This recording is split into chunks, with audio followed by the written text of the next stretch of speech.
la acetilcolina. Acá también lo una actúa que es sobre la liberación. Entonces lo que hace la toxina botulínica es inhibir la liberación de la acetilcolina en la sinapsis. Y otros medicamentos pueden actuar sobre el receptor que está en la membrana posináptica y tener un efecto antagonista sobre ese receptor, ya sea muscarínico o nicotínico.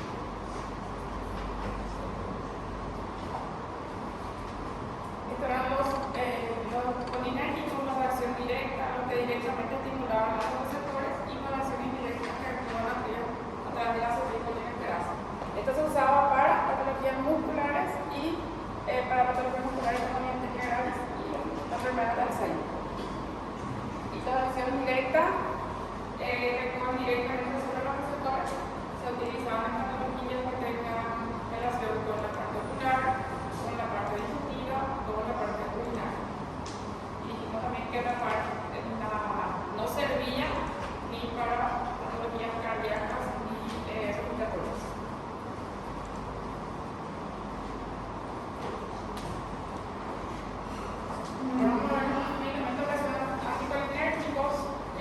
Acá está una toxina que puede tener ese efecto anticolinérgico, los inhibidores de la liberación. Ellos inhiben la liberación de la acetilcolina. Ellos es la toxina botulínica o toxina botulínica. Las toxinas del Clostridium tetani y de la viuda negra también tienen efecto anticolinérgico. También bloquean la liberación de acetilcolina, pero no tienen un uso médico. El que sí tiene un uso médico es la toxina del Clostridium botulinum.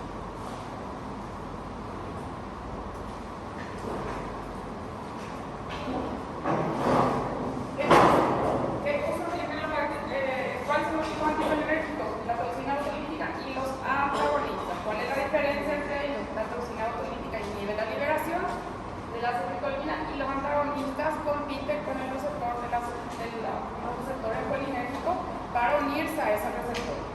Estos son algunos usos de estos medicamentos: la hepaticidad, los espasmos musculares, la cefalea, inexpresión, hiperhidrosis. Para este uso, ¿cuál se utiliza? Para el uso de todos estos casos. La hepaticidad se ve en pacientes que tienen patologías neurológicas, pacientes con ACV celular, pacientes con parálisis cerebral, pacientes que tienen cualquier secuela de esclerosis, por ejemplo, que con el tiempo se produce primero una alteración en la movilidad de ese paciente. Como no se usan esos músculos, se vuelven espásticos, se vuelven rígidos. Y para relajar esa musculatura se utiliza esto. No le va a devolver la fuerza, pero relaja para que el paciente demore más para adquirir una condición viciosa. En espasmo se refiere a espasmos musculares, se refiere a blefarospasmo, no me viene el término como lo que tiene cuando el párpado. Eso, pero no me viene el término que se utiliza para eso. A eso se llama blefarospasmo. A los pacientes que tienen eso y que molestan mucho se les puede hacer también una medicación para las cefaleas. Estos usos que necesitan acá son producto de la toxina botulínica: espasmos, hepaticidad, espasmos musculares, la cefalea crónica, la cefalea migrañosa. En enxaqueca se puede tratar con toxina botulínica también. La aplicación de la toxina botulínica para disminución de niveles de presión, eso es probablemente el uso que más se conoce de esa medicación, y también para la hiperhidrosis. Los pacientes que tienen mucha sudoración en las manos o mucha sudoración axilar, se pueden aplicar toxina botulínica en la zona donde tiene hiperhidrosis. Para producir midriasis. ¿Por qué van a producir midriasis estos medicamentos? ¿Qué efecto tenía la acetilcolina? Acetilcolina es miosis. Este como es un antagonista, va a tener este efecto de midriasis. Para los pacientes, acá estos sí sirven para las patologías respiratorias, porque se acuerdan que la acetilcolina producía broncoespasmo y aumento de secreciones. Por eso no se necesita.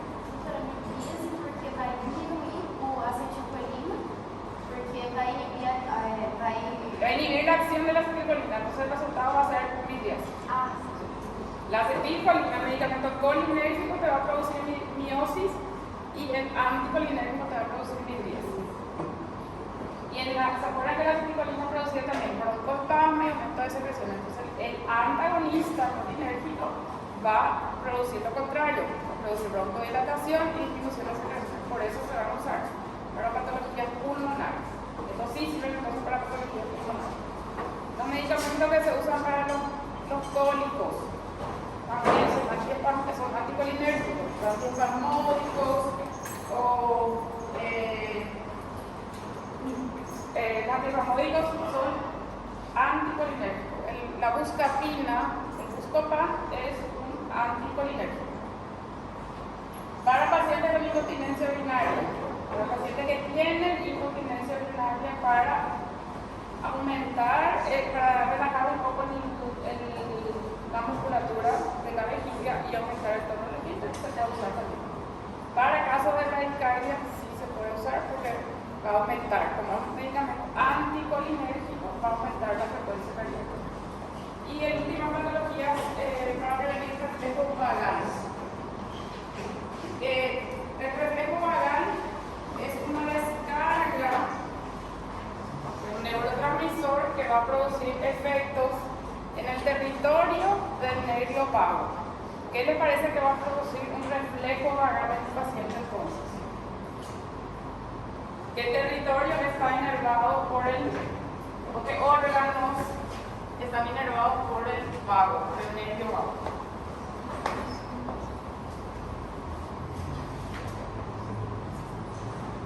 Toda la parte, el tórax, el pulmón, el corazón y la parte respiratoria, la parte digestiva está inervada por el vago. Entonces, si el paciente tiene por algún motivo un reflejo vagal, puede presentar una discardia, puede presentar un broncoespasmo, puede presentar vómito también. Se debe porque hay una descarga de acetilcolina, eso se asocia a la acetilcolina, y hay algunos procedimientos que pueden producir en el paciente. La aplicación del medicamento, el drenaje, algo que suele producir mucho es el drenaje de líquido pleural. El derrame pleural sí es importante, se drena una vez, eso produce un reflejo vagal y una presión vagal en el paciente. Hipotensión, bradicardia, broncoespasmo, náuseas que pueden producir. Entonces, para prevenir ese reflejo vagal también se puede usar una medicación anticolínica. Y acá pues vemos que estos medicamentos sirven tanto para patologías musculares, para patologías oculares, respiratorias, digestivas y urinarias y también cardiovasculares. A diferencia de los colinérgicos, entonces tienen utilidad en la parte cardíaca y en la parte respiratoria.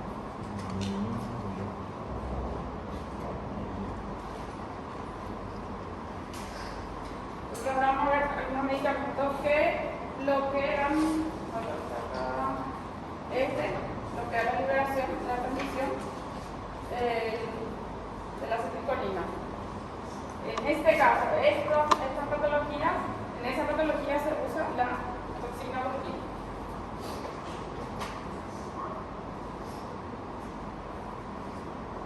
La toxina botulínica, la toxina botulínica como veneno puede producir parálisis muscular y muerte de la persona que es intoxicada con eso. Se deriva nomás que tiene utilidad, que algunos efectos de la toxina botulínica podrían ser beneficiosos y se pueden utilizar, entonces se empezó a utilizar como un medicamento. La forma que se aplica la toxina botulínica es siempre local.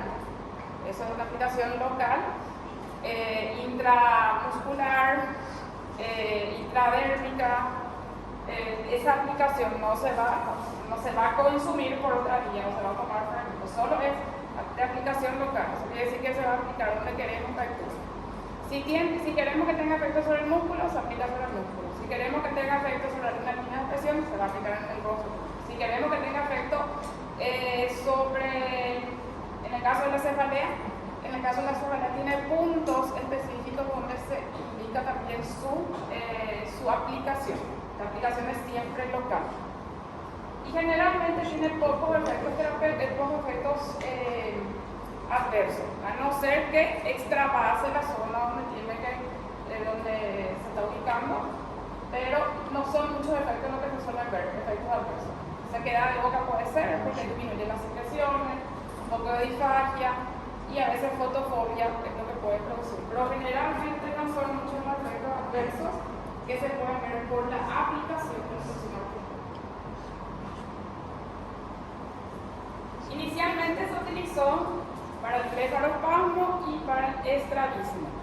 En el estrabismo, ¿qué es lo que hace en el paciente con estrabismo?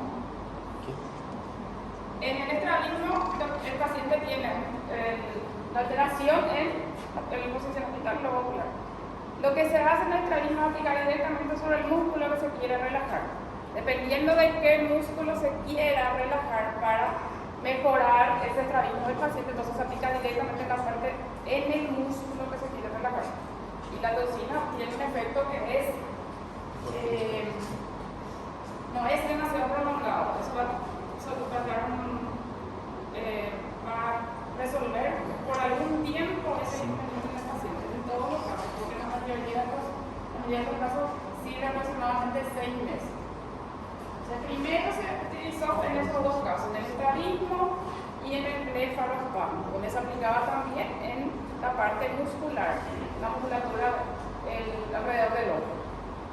Con fines cosméticos se utiliza mucho para disminuir la presión en patologías con espasticidad, patología que está relacionada con ACV. El paciente secuelar de ACV, un déficit motor, ya no moviliza ese miembro o el cuerpo y eso se vuelve espástico y el paciente adquiere posición viciosa.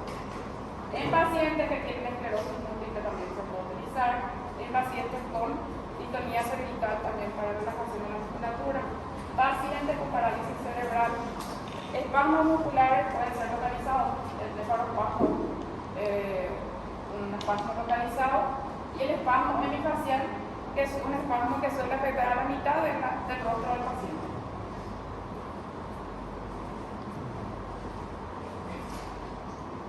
El paciente que tiene espasticidad suele tener esta posición en el brazo o en los pies.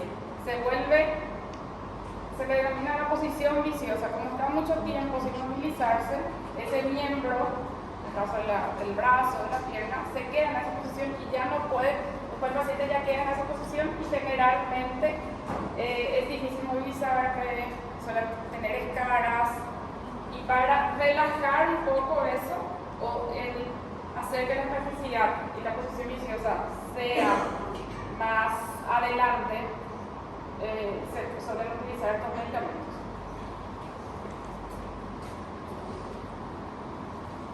También se usa en la calasia. ¿Recuerdan que era la calasia?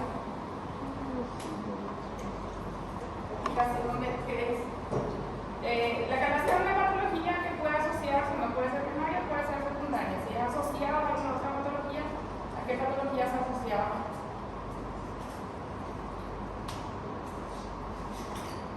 La calasia es una complicación de la enfermedad de Chagas, que en la enfermedad de Chagas que se producía el esófago que tenía una alteración en la relajación del esfínter esofágico inferior y se suele ver que la parte que está por encima se va dilatando. En el esófago primero esta parte va quedándose más estrecha, porque el esfínter esofágico inferior ya no se relaja. Es una complicación asociada a la enfermedad de Chagas. Primero se ve esto, entonces el paciente que va a presentar disfagia, alteración no resonante. Con el tiempo, si eso no se corrige, el paciente después desarrolla una complicación que es el megaesófago, que suele tener una dilatación por encima de ese lugar que no se relata y suele empeorar la disfagia del paciente. También se asociaba a la megacolon, se asociaba a cardiopatías dilatadas, pero para lo que se usa en la toxina botulínica para esto, para esta complicación que es la calasia. Y acá también la aplicación es directa, esto se hace por endoscopía, esto es endoscopio, y acá esta es una agujita porque por endoscopía se pueden administrar medicamentos. Esa agujita va a aplicar directamente sobre la zona que se quiere relajar. Va a aplicar el botox, la toxina botulínica, se va a aplicar así y eso va a relajarse un poco y va a mejorar la disfagia del paciente. Va a tener menos dificultad para tragar. Pero también es un tratamiento temporal mientras dure el efecto de esa toxina botulínica. Pasan unos 6 meses y eso puede retornar completamente. Se produce la galaxia en las cefaleas tensionales, en las cefaleas de tensión, la cefalea migrañosa, en enxaquecas también se utiliza. Y en la migraña, la enxaqueca tiene puntos donde se tiene que administrar. Todos estos puntitos que están acá se tiene que administrar para disminuir los episodios. La migraña es una patología crónica que lo que se trata con eso es de que los episodios sean menos frecuentes y menos intensos. El tratamiento que se hace para el paciente que está con la cefalea o con una migraña es diferente al tratamiento que se tiene que hacer para tratar de evitar la cefalea. El tratamiento que se hace cuando el paciente está con una migraña es con analgésicos. En el caso de que la fase aguda es con analgésicos. El paciente va a tomar, algunos le hacen pasar dipirona, paracetamol, diclofenac, ketorolac, para el momento en que está con su crisis migrañosa. Pero hay otro tratamiento que se llama tratamiento de mantenimiento, que es el tratamiento que tiene que tener para tratar de que tenga menos episodios y sea menos intenso. Y uno de los medicamentos para ese caso es el botox.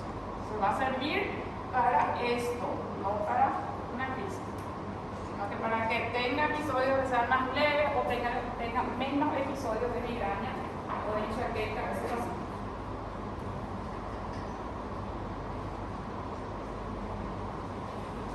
Se utiliza también la toxina botulínica en hiperhidrosis, principalmente axilar y palmar. ¿Dónde se aplica eso? También en las manos y en la región axilar. En la región axilar es así la aplicación que se va a hacer.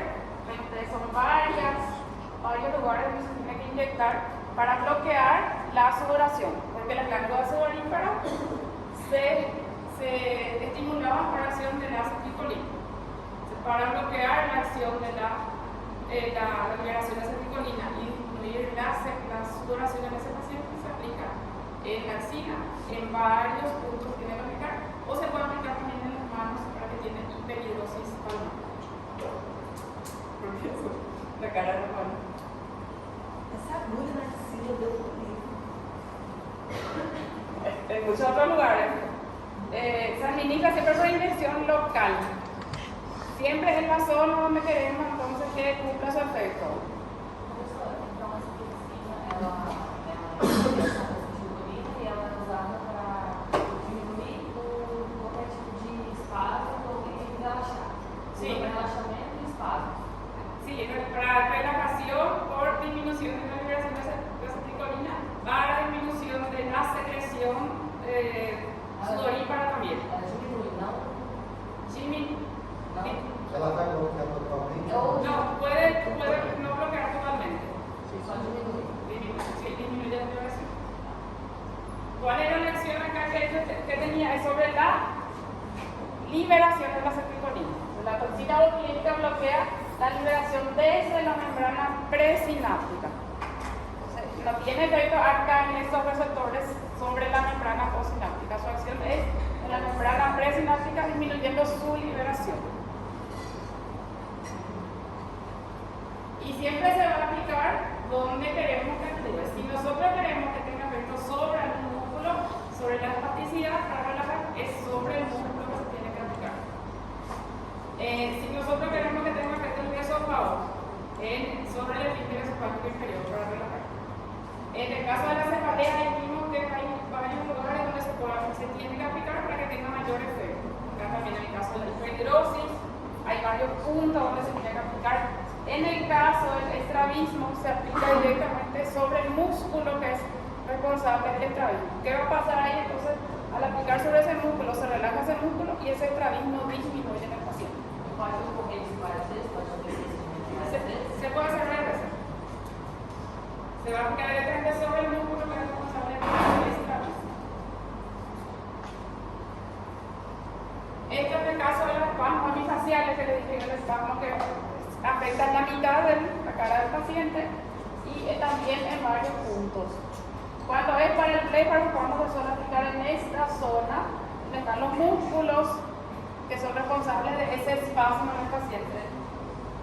Se aplica en varios lugares donde se va a producir el espasmo. Este es el caso del blefarospasmo, los músculos, el músculo auricular, corredor y proceder. Toda esta parte se tiene que aplicar para que se produzca una disminución de la liberación de acetilcolina y se relaje esa musculatura del paciente. Una pregunta de esa parte. A aplicação da botulina tem limites, assim, posso fazer dos 30 aos 60 anos, sempre fazer direto ou não? Se puede aplicar, no tiene límite, no. Solo que en algunos casos, en el caso donde más se nota que a veces ya queda alguna alteración en líneas de expresión, en otros casos, como no son zonas así muy visibles, no se suele ver alteraciones. Se puede aplicar. Puede ser subcutánea, puede ser intramuscular, puede ser intradérmica, dependiendo de qué uso vos querés tener, donde querés poner a su efecto.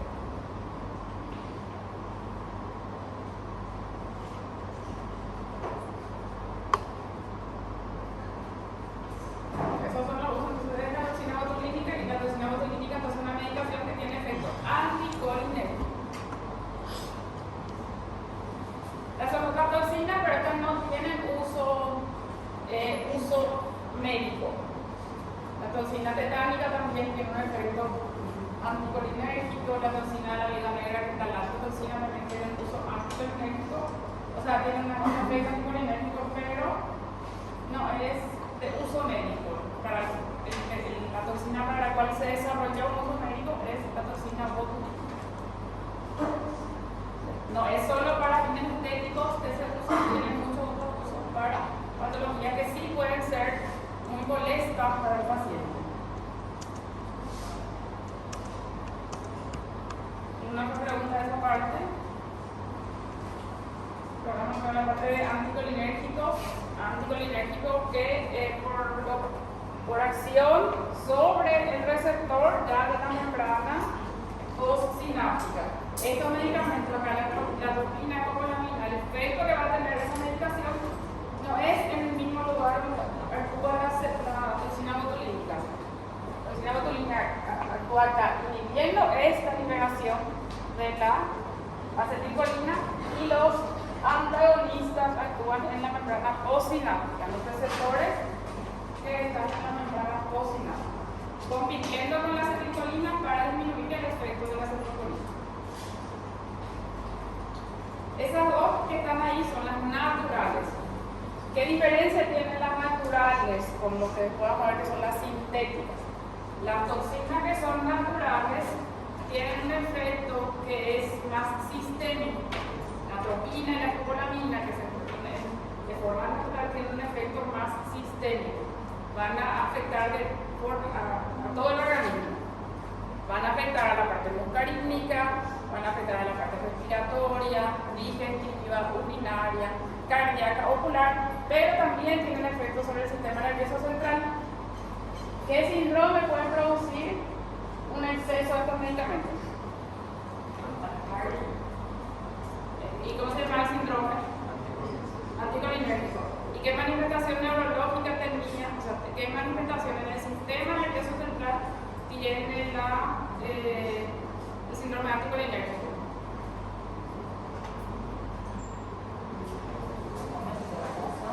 ¿Qué manifestación en el sistema nervioso central tiene el síndrome anticolinérgico? ¿Se acuerdan de el dibujito donde el paciente estaba rojo, estaba con midriasis, y él tenía alucinaciones.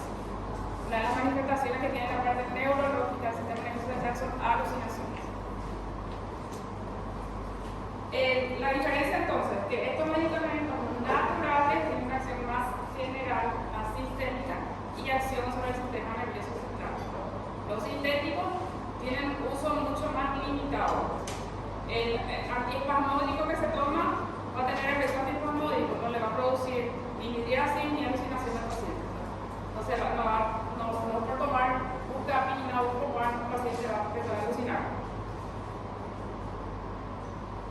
La atropina se encontró, se aisló en una planta que se llama Atropa belladonna, y ahí se descubrieron algunos efectos que tenían que también podían producir intoxicación, pero también se le empezó a sacar provecho porque tenía unos efectos que son beneficiosos. Hay una planta que tiene, que se suele usar también para diarrea, floripondio, no sé si conocen, que suele producir intoxicaciones también, porque se suele hervir y se suele hacer como un té de eso, y toman, y a veces puede producir un cuadro de intoxicación anticolinérgica al paciente. Entonces, en las plantas se pueden encontrar, hay plantas que se pueden encontrar tanto atropinas como atropolamina. La atropina, que se aplica como fármaco, se encuentra para administración en estos viales, estas presentaciones se llaman viales, acá tenemos 2 miligramos, 0,5 miligramos. Se puede encontrar en esta forma que viene con líquido, que es para aplicación local, aplicación en el ojo. Estos se pueden administrar por vía endovenosa, por vía intramuscular también se pueden hacer, y tiene un efecto más lento.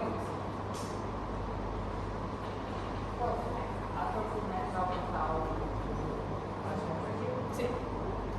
En los pacientes con bradicardia se suele hacer para ver si mejora con eso su frecuencia cardíaca. El Bucopan o el Bucopan es la ecopolamina, que es un derivado de la que es natural ya. Acá para hoy es Bucapina para nosotros, que tiene este principio activo. Acá está también la ecopolamina que se puede utilizar como parche, como adhesivos, que pueden tener efecto. Acá sería como un antiespasmódico también para los cólicos, y en este caso para los mareos se suele usar para la cinetosis.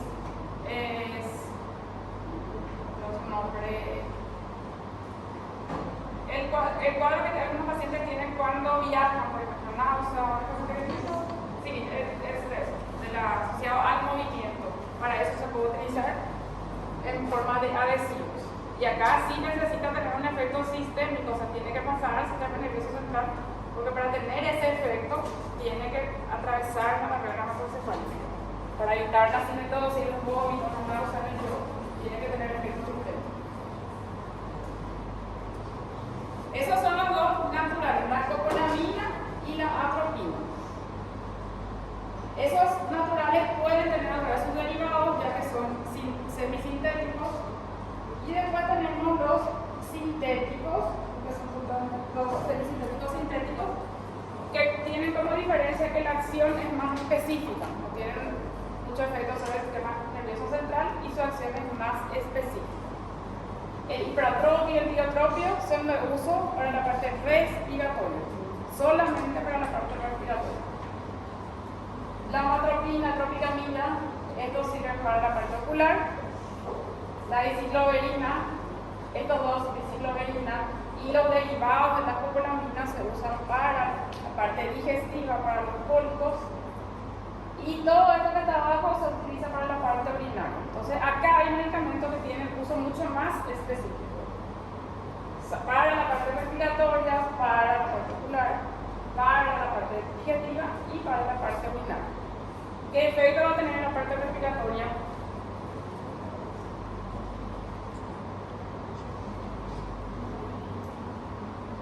¿Qué efecto van a tener en la parte respiratoria? Dilatación. Broncodilatación, disminución de secreción. Entonces se va a utilizar para episodios de broncoespasmo, pacientes asmáticos, pacientes con EPOC o con DPOC, se van a utilizar esos medicamentos. Nosotros tenemos, estos se pueden presentar de varias formas. Estos son, por ejemplo, aplicación nasal, estas son las bombillas, las pistolitas que se pueden utilizar para inhalar. Y también están estos viales, que vienen así, esos son chiquititos, la imagen está muy grande, pero son chiquititos, que se utilizan para las nebulizaciones. Eso es mucho más, eso es específico respiratorio, lo que son para la parte ocular que pueden producir midriasis, para la producción de midriasis. Se utiliza mucho para la producción de midriasis y también algo que se llama cicloplegia. ¿Qué era plejía? Significa esta parte, la palabra. Parálisis. Para la parálisis de los músculos oculares, cuando se quiere que el paciente no mueva, no realice movimientos con el ojo, se puede utilizar. Eso se hace en algunas patologías y después algunos procedimientos para que cicatrice el procedimiento o se cura un proceso inflamatorio que tuvo el ojo. Entonces, para la producción de cicloplegia y para midriasis se suelen utilizar los medicamentos que son anticolinérgicos en la parte ocular. ¿Podría ser usado? Del ojo o la powder. No, el olho mesmo. No, para el nistagmo no. El nistagmo hay que ver cuál es la causa. ¿Cuál es la causa de ese nistagmo? Puede ser periférico, puede ser central. Hay que buscar la causa del nistagmo. Entonces, para estos dos casos se utiliza. Y no tiene efecto sobre la presión intraocular porque ¿qué efecto va a tener sobre la presión intraocular? ¿Cuál disminuye? ¿Cuál disminuye? Colinérgico. Entonces puede producir aumento. Entonces este no se usa para el tratamiento del glaucoma, se usa para estos casos de cicloplegia y midriasis. Esto entonces respiratorio, esto para la parte ocular, estos medicamentos para la parte digestiva, se utilizan para patologías con cólicos, que pueden ser patologías agudas, patologías crónicas, en el caso de que el paciente presente cólico, diarrea, también en algunos casos, por ejemplo, de intestino irritable, que es una patología sin sustento orgánico, pero que produce alteraciones en el paciente, entonces se puede usar estos medicamentos. Y esto para patologías en la parte urinaria. Todo esto, por ejemplo, tolterodina, oxicutidina y los antagonistas selectivos se utilizan todo para la parte urinaria. ¿Qué van a producir sobre la parte urinaria? Sí, anticolinérgicos.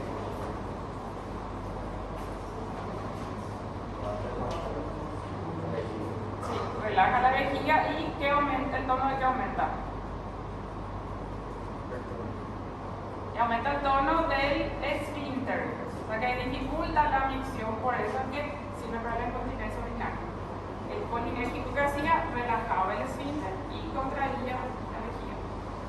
El anticolinérgico va a relajar la musculatura de la vejiga y va a aumentar el tono del esfínter para dificultar la salida de la orina, para dificultar la micción.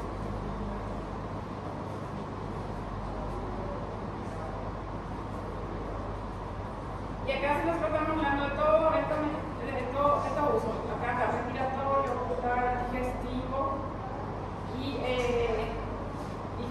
también urinario. ¿Cuál es el que va a servir? ¿Les parece que va a servir para la parte cardiovascular?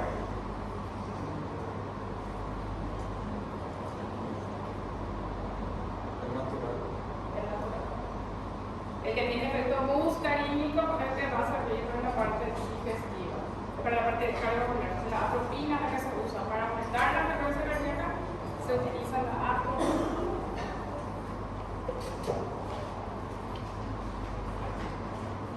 Acá están estos de la parte respiratoria. Estos pueden encontrarse solo un anticolinérgico o asociado con algún otro medicamento, que va a ser lo que podamos hablar que son los adrenérgicos. anticolinérgico con un adrenérgico.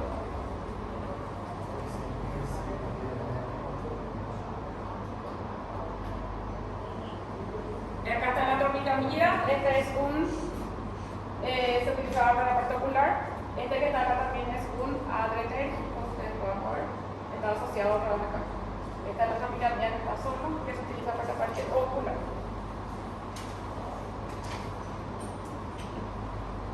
La atropina y copolamina pueden tener un efecto sistémico porque eran naturales y tienen efecto entonces desde arriba.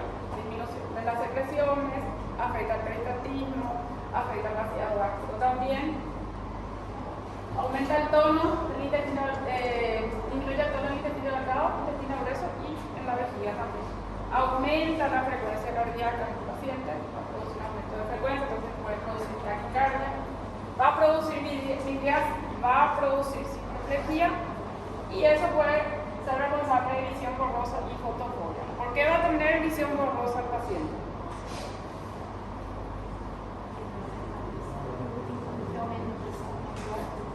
Porque tiene dificultad para la acomodación. Si el paciente tiene si es que está midriático, tiene dificultad para la acomodación porque no se va a adaptar a la luz. Por ejemplo, está en un ambiente donde hay mucha luz, tenía que producirse una biosis en el paciente para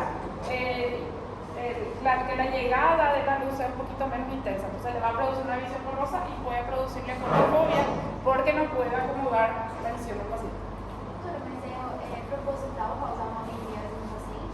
Sí, para el estudio, para el fondo de ojo, para la evaluación de la presión intraocular, se tiene que hacer una dilatación de la pupila para evaluar el fondo de ojo. Entonces, es proposital para algunos procedimientos. Ese paciente que se va al oftalmólogo recibe un medicamento anticolinérgico, cualquier otro que le produzca midriasis, va a quedar un cierto tiempo mientras dura el efecto del medicamento con esa midriasis y con la visión borrosa y tiene fotofobia, sale afuera y va a tener dificultad para ver porque no puede ajustar la dilatación pupilar. Produce bloqueo de sudoración porque la sudoración, las glándulas sudoríparas son estimuladas por la acetilcolina, disminución de las secreciones lagrimales también, disminución de todas las secreciones, el lagrimal, el sudorípara, el tracto digestivo, respiratorio y nervioso. Lo que tienen los efectos más generales son los naturales, atropina y copolamina, desde la parte ocular hasta la parte urinaria.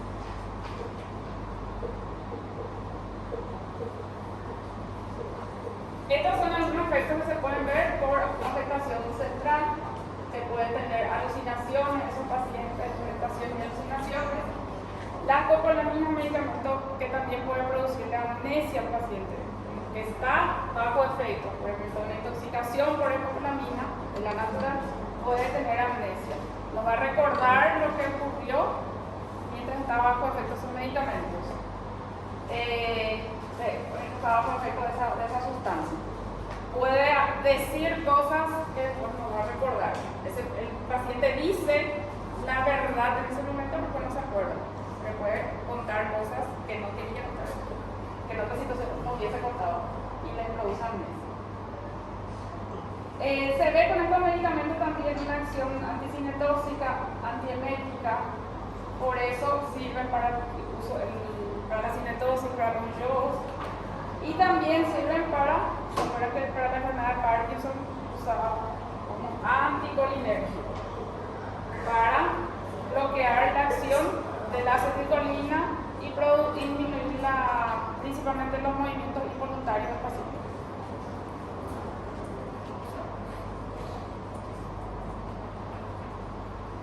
Las reacciones adversas acá también, como en el caso de los colinérgicos, son de sobredosis. Si la dosis es muy alta, vamos a tener una reacción adversa en ese paciente.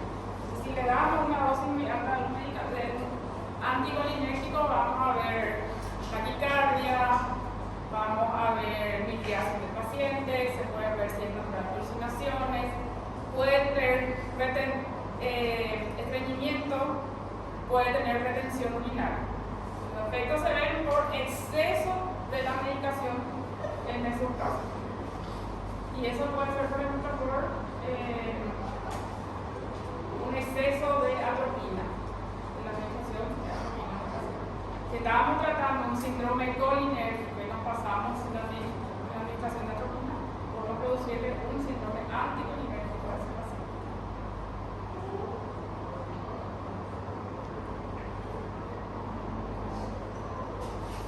Y acá en el caso de que haya una intoxicación, se puede esperar que pase el efecto de la medicación o se puede administrar de la sustancia que produjo, se puede administrar la misotimina, que era la misotimina. La bonita colinérgica se solía utilizar en ambiente general.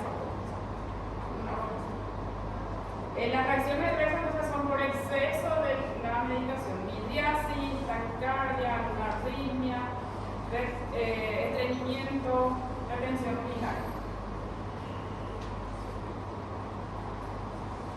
El síndrome anticolinérgico, creo que acá está, el anticolinérgico se va a manifestar por midriasis, se va a manifestar por taquicardia, se va a manifestar por bloqueo de las secreciones. Entonces el paciente va a estar seco y ese bloqueo de secreciones tiene influencia también con la temperatura que va a tener el paciente. El paciente va a estar con una coloración más rojo, pero rozagante sería, y va a estar seco.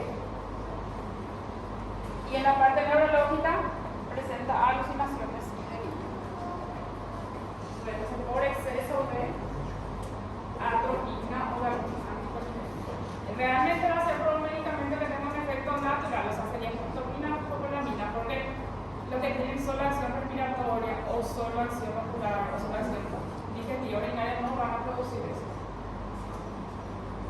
Tienen manifestaciones periféricas que están relacionadas con la parte. ¿Qué tipo de efectos esto? O sea, sobre qué tipo de receptores se ve esta acción periférica. Disminución de secreciones, alteración de la visión y la parte cardiológica, afectación cardíaca y urinaria. ¿Sobre qué tipo de receptores se ve? Efectos muscarínicos. Todas estas acciones son muscarínicas y después tenemos las acciones centrales. Ahí los receptores son muscarínicos y nicotínicos también. Ahí se ven las alteraciones en la parte neurológica con alucinaciones que pueden tener.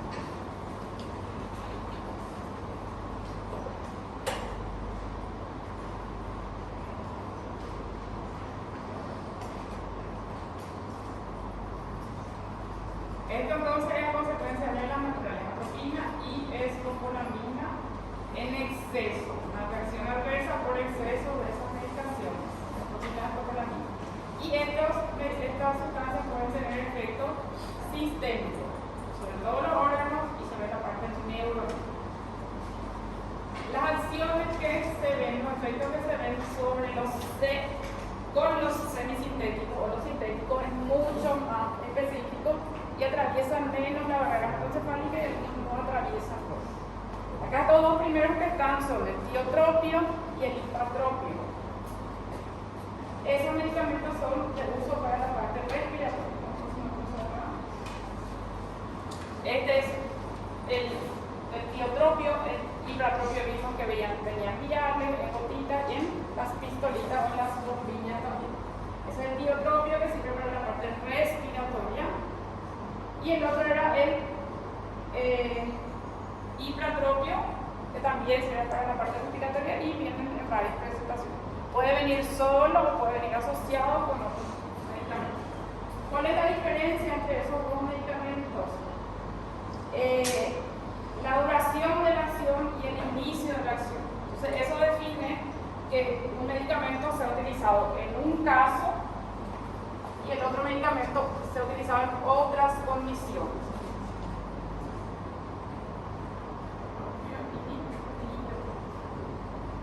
En el caso de las patologías que son respiratorias, el paciente que es EPOC, el paciente que es asmático, ellos generalmente utilizan medicamentos que tienen medicamentos que se pueden utilizar para la fase aguda o la crisis, Cuando está con su chillido, cuando está con chiado, hay unos medicamentos que se tienen que utilizar.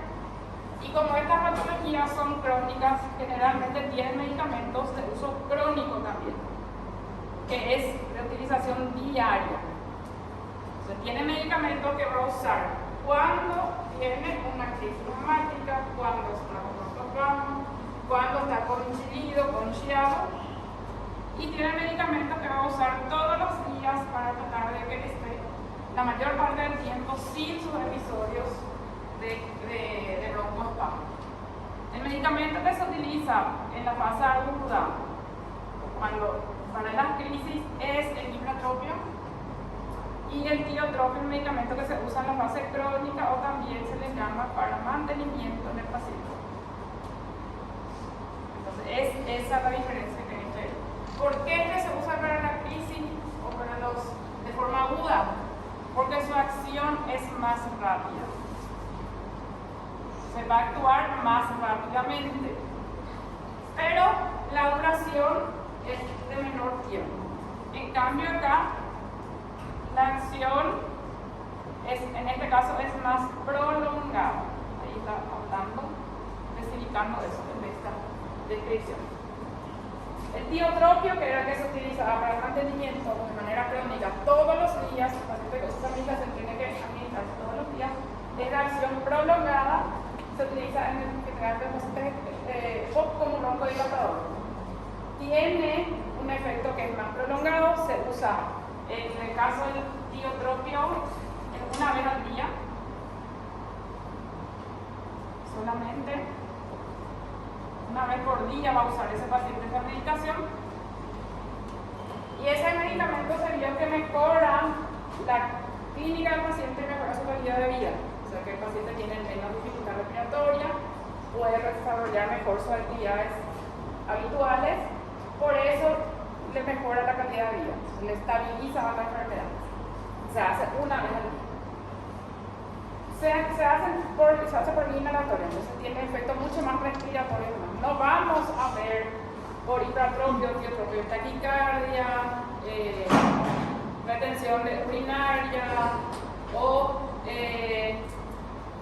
estreñimiento, porque su acción es sobre las vías respiratorias. Se limita casi exclusivamente a las vías respiratorias. Entonces, el efecto de esos medicamentos de uso inhalatorio solo tienen acción sobre la parte respiratoria, no tienen acción sobre otros receptores. Esos medicamentos se pueden usar combinados con otros que son los adrenérgicos que vamos a ver. El hipratropio, el tiotropio es de acción prolongada y el hipratropio de acción corta, y este sí se usa más veces, porque dice cada 6 horas. ¿Cuándo va a usar? Este se va a usar entonces solo una vez al día, pero todos los días, para que el paciente esté más tiempo sin crisis y esté sin dificultad respiratoria. Su acción es más prolongada. Este tiene una acción más rápida y más corta. Se va a usar con el paciente presente de forma aguda cuando presenta su crisis. El paciente que viene a consultar con una crisis reumática va a recibir medicamentos en urgencia, y cuando se vaya a la casa se va a ir por unos días con esta medicación, que ahí dice que se puede hacer hasta cada 6 horas. Se puede hacer cada 6 horas, se puede hacer cada 8 horas, solo que no va a ser de manera indefinida que va a recibir esa medicación. Eso tiene que ser por un tiempito nomás. Si el paciente recibe demasiadas veces, quiere decir que su patología no se está controlando. Entonces lo que hay que mejorar es su tratamiento de mantenimiento. Se está fallando su tratamiento de mantenimiento si es que no se le, si el paciente presenta muchos episodios.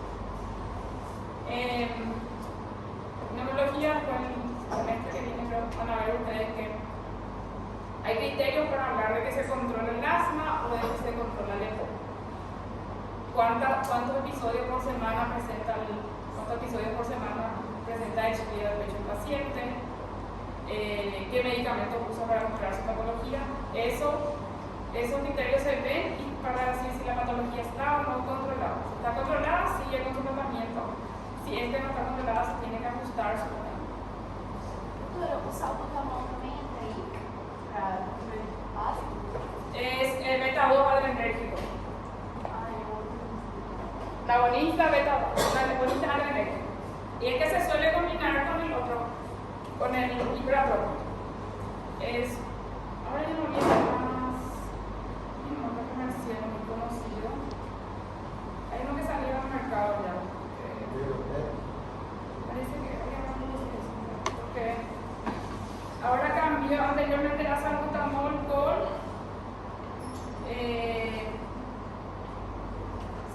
con hipratropio y ahora viene hipratropio con un fenoterol. Então, aquelas bombinhas que os pacientes asmáticos usam é o hipratropio com salbutamol? Sí, pueden ser los dos, puede ser uno. Pero son eso lo que, si es lo que suelen usar así de ataque son esos. Verotec y fenoterol. Verotec es del mismo grupo del salbutamol. Es similar al salbutamol. Las bombillas pueden ser, dependiendo si son de varios usos al día, tiene que ser, si es un anticolinético, tiene que ser el hipratropio. Ahora, si es un medicamento que es de una sola vez al día su aplicación, es el diotropio. Y este ya vienen en otras formas, generalmente los que son de uso crónico, ya vienen en otra presentación. Esta viene con un inhalador y viene tiene una presentación diferente ya. Va a venir como un disco. Y ahí va. Tiene que apretar un botoncito para liberar la medicación ahí. El dispositivo que utilizan los de ataque, los agudos, es más simple que el dispositivo que actualmente utilizan los usos crónicos. No tengo tampoco ahí.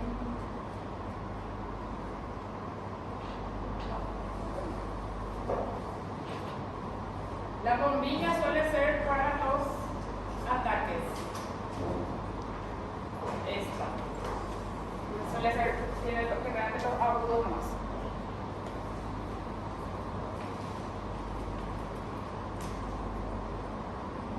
Entonces, el diotropio sirve para uso crónico, tiene que hacer todos los días el paciente esa medicación. Y el hipratropio sirve para los casos de crisis.